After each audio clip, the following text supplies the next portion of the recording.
মা কইছে স্নান করতাম, কিন্তু কেমনে যে স্নান করতাম এই ঠান্ডার ভিতরে স্নান করুন যা। এই ঠান্ডার ভিতরে কেন স্নান করবো? স্নান করতাম না, মাথাটা দিয়ে সাবান দিয়ে হাত মুখ দিয়ে এলাম করবো। আর বড় করে মা তো যদি স্নান করে গেছি মনে করি স্নান করে গেছি। ড্রেসটা পাল্টাইয়া গায়ে একটা পারফিউম দিলাম, তাইলে আর মা বুঝদই না সানজে করছি না।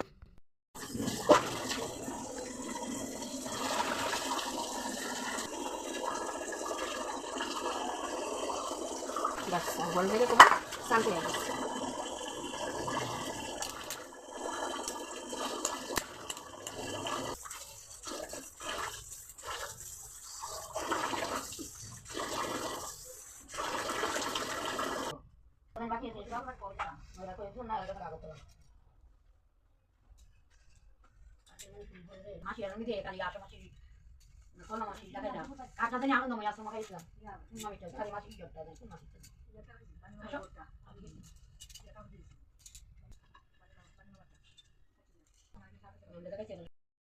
ও মা, মা আমি যাই গো, আমার বান্ধবীদের সাথে দেখা কইরাই।